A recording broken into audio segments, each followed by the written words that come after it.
Heterochromia is where someone has two different coloured irises. It's more common in animals like cats or dogs, but less than 1% of the human population can also have it, and it's often either something a person is born with, or it was obtained through some sort of medical issue or procedure, like glaucoma, some surgeries, or some eye injuries. Heterochromia comes in different forms, but I'll go into the different types later on in this video. The main reason I'm talking about the science around eye genetics on a gaming channel is because I myself have heterochromia, and will be using the word throughout this video. I have the full or complete variant of heterochromia in particular. Why is a partially cosmetic eye condition so important to a gaming video, you may ask? Well, it makes character customization in video games really annoying for those who have it. Allow me to explain. Picture this. You're booting up the newest Nintendo console and making an awesome new Mii that will show up everywhere. Or you're playing the latest RPG or simulation game that allows you to create a self-insert.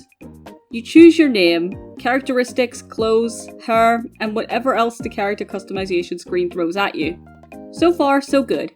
Creating characters is fun, and I've spent hours making the perfect characters on multiple occasions. Now you get to the facial features and you pick your eye colour. For over 99% of gamers, the most they have to think about is which shade of blue or brown is closest to their real eye colour. Maybe you want to shake things up and go for an unnatural eye colour instead.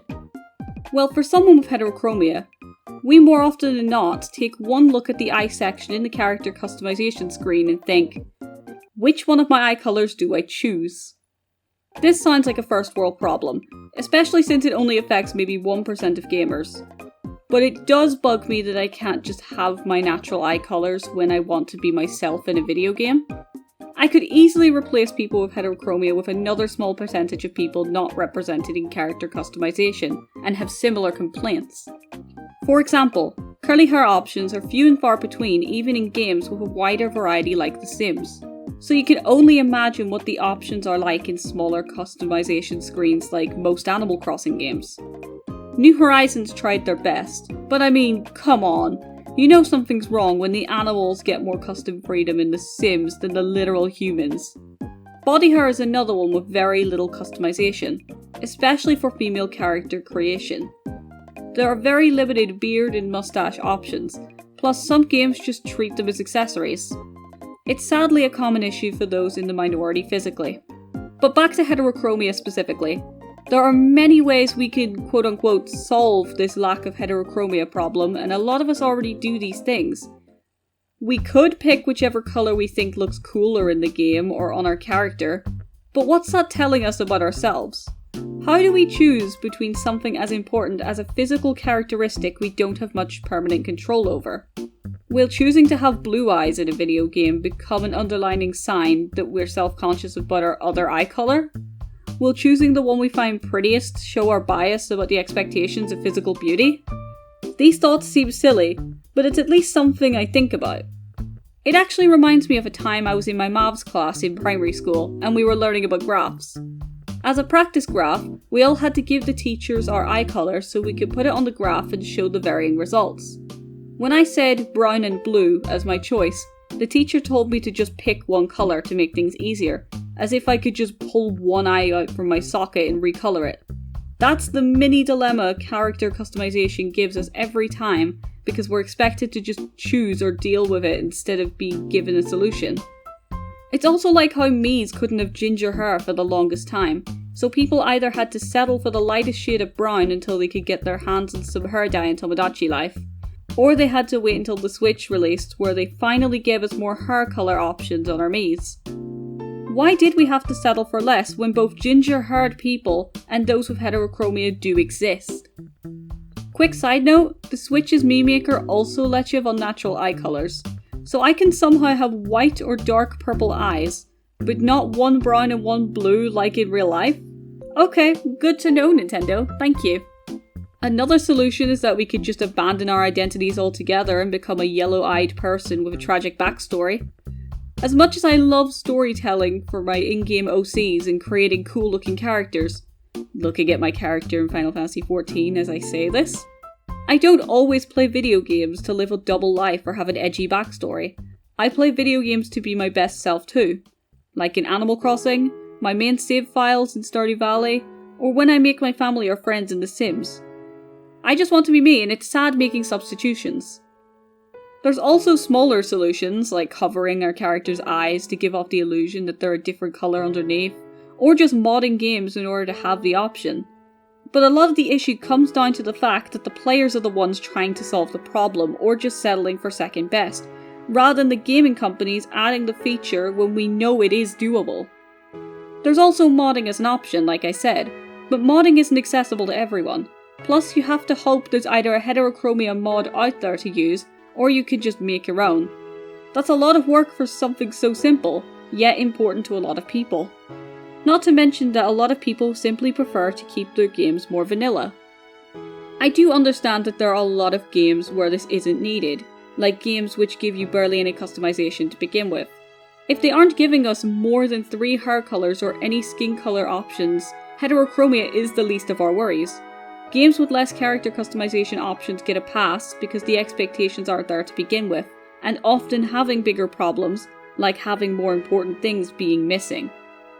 But there should be no excuse for games like The Sims or Animal Crossing that both have a huge amount of customization without mods. If a game can allow you to have face paint you can draw yourself, or a pet customization tool that lets you draw on the literal prints of your pets, then virtual humans should have the ability to have 2 different coloured eyes. There are a few games that allow for Heterochromia, but they're either discontinued like MapleStory 2, or they have it more as a weird add-on or an accessory that you will knock later, like in Story of Seasons where it's just a few preset colours, or in the Switch version of Miitopia where it's locked behind the makeup editing feature. I've asked my followers on Twitter what games had Heterochromia in their character creation, since the only good example I could think of was Final Fantasy XIV. The game does it in such a way where it isn't treated as a little accessory, but it's also tucked away so it doesn't overwhelm players who just want to create a character and go. The list is quite small regarding other games with the ability to do this, but games like the first MapleStory, Elden Ring, Dark Souls 3, Street Fighter 6 and various WWE 2K games have Heterochromia as an option. It's a shame that almost all of these are somewhat recent releases, which shows that this is only becoming a thing recently and slowly. But I've also noticed that none of the games I mentioned, with the exception of Story of Seasons and Miitopia, are on Nintendo platforms. Even then, Nintendo didn't develop either of these. Yes, the Switch version of Miitopia was done by someone else. Even then, it's expected that Nintendo are the ones most behind, but it's still sad to see, especially with how popular Heterochromia is as a visual aesthetic in a lot of Eastern media, like anime and some video games. You'd think that a Japanese company would be really into that. And if you think all this is bad enough, this situation is even more frustrating for other types of Heterochromia. So you know how I briefly mentioned at the beginning of this video that Heterochromia comes in different forms? Well, there are 3 types and I'll go over them now. First, there's full or complete Heterochromia, the one I've been mentioning throughout this video, which is where one eye's iris is one colour and the other eye is another. That's the kind I have. Next we got partial or half Heterochromia, which is where part of the iris is a different colour. Think of it like putting a drop of food colouring in frosting, but not mixing it and it just leaves a cool looking blob. Lastly, there's central Heterochromia, where a ring of a different colour appears on the iris instead. The main reason I bring this up is because in the few occasions the player can choose Heterochromia as an option in video games, it's only ever using the complete Heterochromia type. Partial and central Heterochromia don't get any representation in character customization that I know of. This is both sad and ironic when you consider that complete Heterochromia is the rarest kind for a human being to have. But I guess it's because it's used a lot in anime. I got the chance to chat with someone who has partial Heterochromia, and the lack of options for them is even more frustrating than it is for me. They normally just choose the more dominant eye colour. There are other frustrated people dealing with this issue out there, so it's not just me ranting about a non-existent problem. I know it seems silly to just tell game companies to just add Heterochromia, lol, but if it's been done before, then why not? I'm not knowledgeable on how creating a video game works, but surely once something has been implemented into a game once, it will either be easier to do it again, or whatever code is needed can be moved to other games and altered accordingly. Like I mentioned earlier, Final Fantasy XIV handled this perfectly, and I think other games could do that moving forward, even if on a smaller scale. If sites like Picbrew can make freely adding complete heterochromia to a character so simple, then games like Animal Crossing and Story of Seasons can do the same thing. I feel like adding central heterochromia will be harder, but still doable. They could make it similar to how The Sims handle tattoos, except they could maybe put it in the makeup or eye sections. Since central heterochromia is mostly a ring, it's just a matter of choosing what eye or eyes get the ring and choosing what colour the ring is. Then the game can make it look natural. Partial heterochromia is where things get really difficult, since it's when one eye has a blob of a different colour. These blobs can come in all different shapes and sizes, so having pre-made ones might not work, though it would be better than nothing. If anyone has any ideas on how this can be implemented, do let me know in the comments.